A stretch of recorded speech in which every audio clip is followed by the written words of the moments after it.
Magandang hapon po. Papunta po tayo ng Bacoor ngayon. Tayong Bacoor, susunduin natin si Ma'am Amy. Ang OBR. Ano po? Susunduin pa natin ang OBR. Ano pa?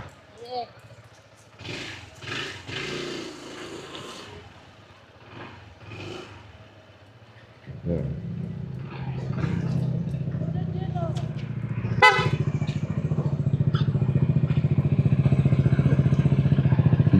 Joseph. Magbablog. Diyan mo na ako, Jeff.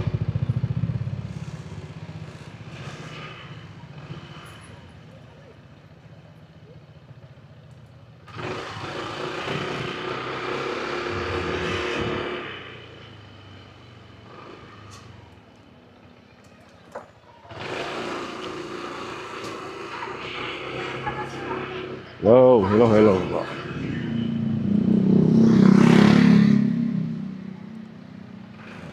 Mga tao dito. Kami sa Barcelona. Barcelona Drive. Phase 1. Oh.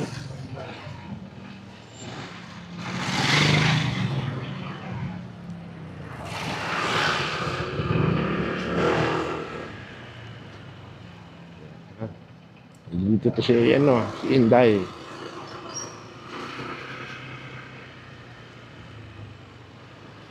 Uy.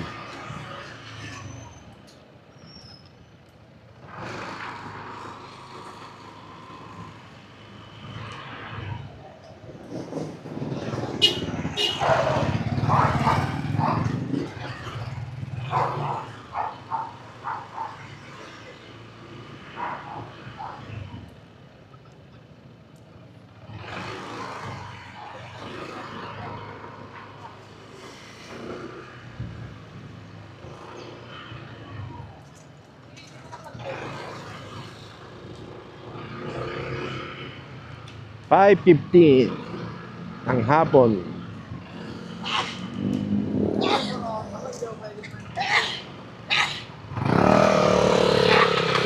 Hop! Hop! Yeah. Sige.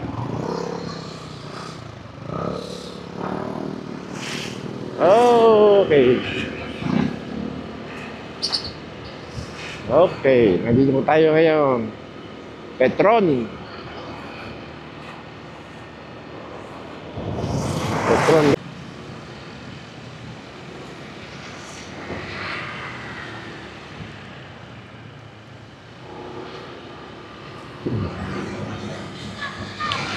Buhay na tubig.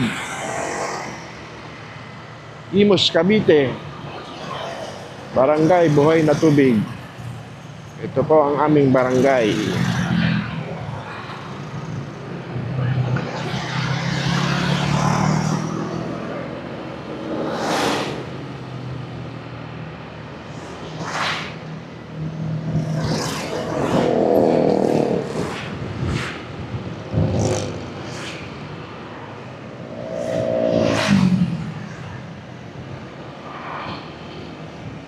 Catch basin na ginawa ni Advincula. Dalawa yan, kabilaan, yung pa isa. Diyan pumupunta mga tubig ulan ng barangay Buhay na Tubig. Kaya hindi nagbabaha. May ipunan ang tubig. Bali tatlo yan. Ando sa Patindig Araw ang isa.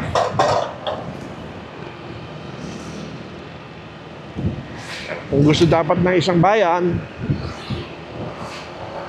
magkaroon ng catch basin katulad nun, may ipunan ng tubig para hindi magbaha, kailangan ang gobyerno bumili ng bakanting lote na malaki, ilang hektarya, tukayin, lagyan ng simento, lagyan ng mga gate valve para pasokan ng tubig at tabasan ng tubig papuntang ilog at dagat. At masisave ang baha. Yan ang purpose ng hinukay nila. May ipon ng tubig sa tatlong catch basin na yan. Hindi babaha ang isang barangay, hindi lulubog dahil mayroong catch basin na tinatawag. Lahat doon babaksak ang tubig. Kahit malakas ang ulan, iipunin lang doon ang tubig. Dapat ang Bacoor meron nun, kasi laging baha sa Bacoor, pero nahihirapan yata sila dahil gawa ng wala ng mga bakanting lote roon.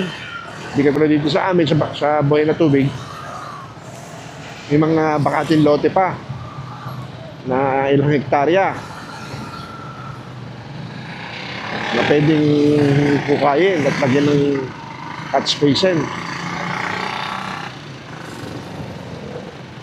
Yun. Sa Maynila, ganun din dapat. Kaso mo, sa Maynila, wala na rin yatang bakanting lote para sahuran ng tubig. Ano ba ang magiging solusyon sa problema sa baha sa Metro Manila?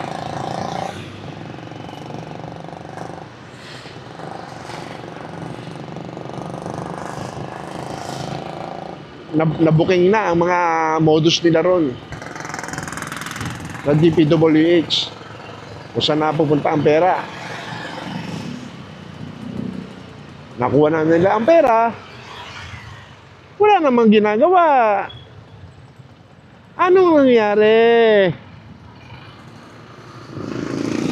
Mga kapatid, mga lolo, lola, tatay, nanay, kuya, tsuhin, tita, ano ang gagawin natin sa nangyari sa ating bansa?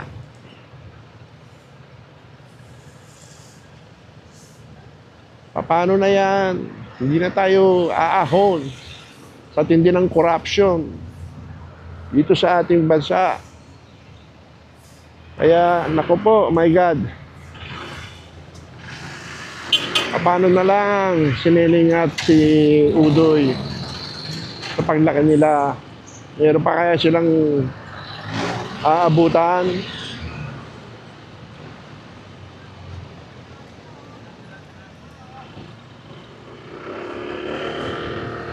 Dito po tayo sa Aguinaldo Highway, Imus, Cavite. Yan. Dating LTO. Ayan o, si Mayor o. Yan, nakita nyo si Mayor. Yan, yan. Yun ang nagpagawa nun. Catch basin.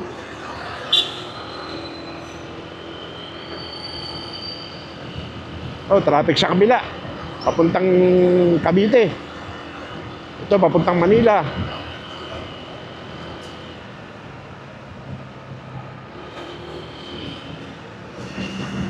Perpetual.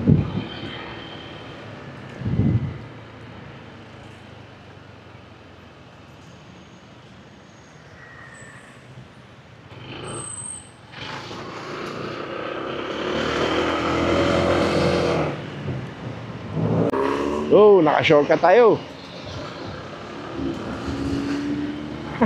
Kanya-kanyang gimmick lang yun eh. Ayan. Go! Bikers. Ang galing sa work. Pag-uwi, nakabike. Para na pamasahe. Yan. Okay yan. Exercise pa. Tipid pa. Yes. Manila, Kawit.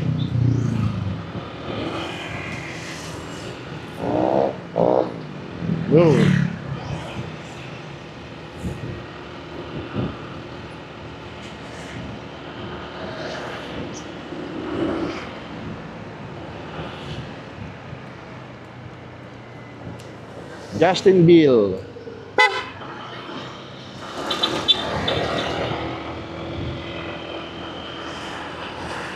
Ito, bahay nila Bong Revilla. Senador, yan. Senador Ramon Revilla, Senior. Yan, yung gate nila. Oh. May tigre, oh. Nakita nyo, may tigre. Yan, oh. Yan, oh. Yan. Kaharap ng Phoenix Gasoline Station. Pagcor. Yung kanila yan. Sa mga revida yan. Yung Pagcor na yan. Nakakita niyo ba yan? Yung Pagcor na yan. Yan. Oh, yan. Sa kaliwa natin. Sa kabilang kalsada. Yan. Yan. Oh, yan. Oh, Pagcor. Yan. Pure Gold. Yan. Kanila yan. Yun. Yan. Angelus Internal Garden. Yan. Kanila din yan. Cementerio. Yan.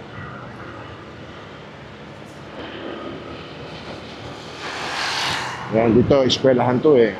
Christian Values ng Bacoor.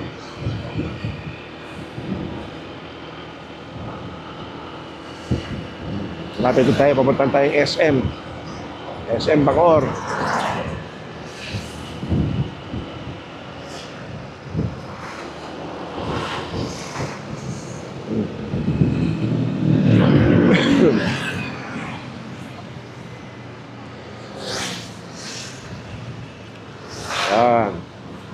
Good vibes. Barangay Panapaan 4. Yan. Paddy's Point. Nakita niyo yung Paddy's Point yan. Tara mag-ginig dyan, no? Oh.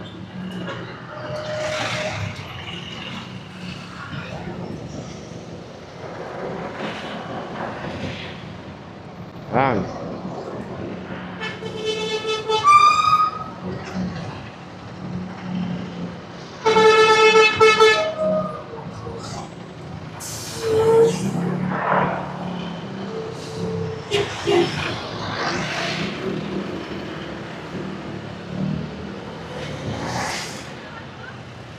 St. Mark School of Cavite. Yan o, St. Mark sa kanan natin. Ayan, nakita nyo? Yan o, St. Mark.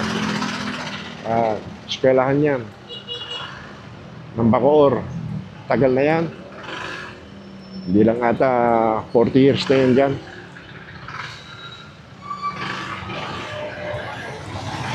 Yan, ito SM Bacoor. Yan, side tayo ng ano, ng highway. Aguinaldo Highway. Kakaliwa tayo dito. Nakakaliwa tayo. Harap ng SM yan, yung Girona Highway. Left tayo dito. Yan. Yan, SM Bacoor. Nakita niyo yung SM Bacoor, ayun o. Yo. Kuya, nakatawid yan, SM Bacoor. Ang lakas ng SM na yan. Grabe yung SM. Lahat ng pera ng mga Kabitenyo nandiyan dyan. Wow. Wow naman. Tagal na yung SM na yan. Siguro 30 years na ata yan. Talagang malakas yan. Hindi nawawala ng tao dyan sa SM Bacoor na yan. Lapit so, may mga establishment na rin dito. Nung araw, wala. Puro damo-damo rito eh. Kaya, yan na oh. Kapunta tayo ng school. Teresian School of Cavite. Yan. Mercury Drugs.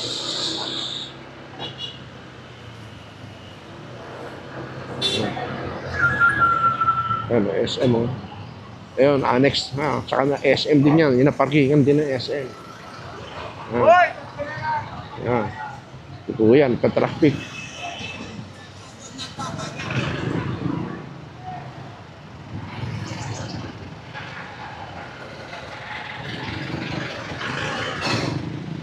Yan oh. Traffic. Yan.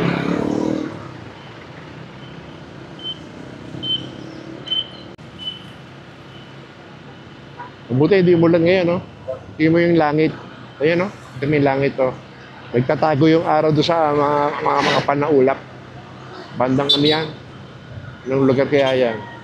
Tansa. Nandito tayo sa Bacoor, eh. Tansa yan, okay? Cavite. Cavite City. Nakita nyo? Ganda ng ulap, no? Yan. Ito ang Perona Highway. Bacoor, Cavite. Yan. Ito yan. Nakakanan tayo dito. Wala na yung nagka-traffic, ah.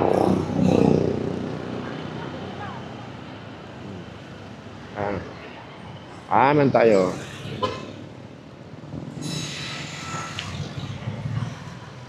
Yan.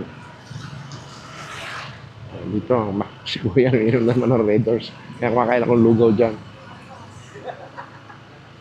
Yun. Oh, mga teachers, oh. Gaganda ng teachers.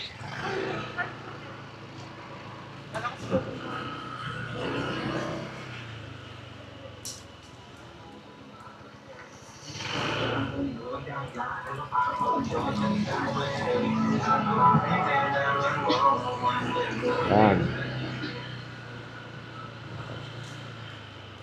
Hello po. Andito na po kami sa Tiresian. Ayan, Tiresian School of Cavite. Yan, School of Cavite, Tiresian. Yan.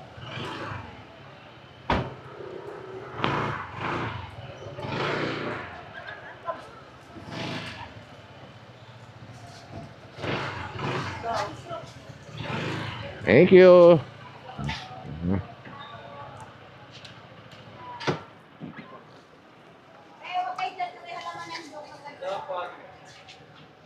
Oh.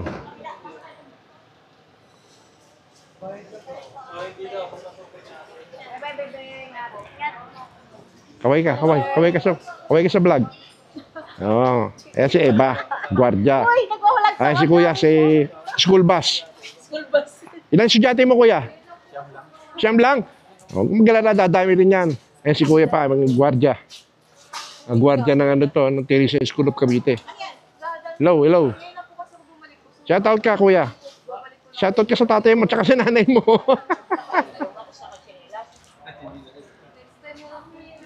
Sino babatiin mo? May babatiin ka ba? Yung girlfriend mo? Papapanood mo sa YouTube to, tsaka sa FB.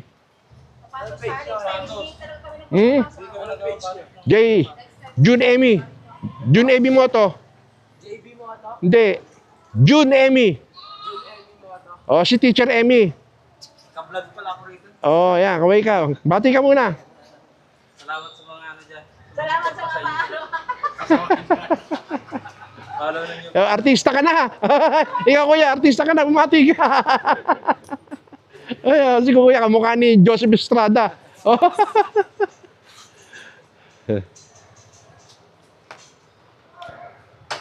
I-follow nyo si Ma'am Emmy nyo.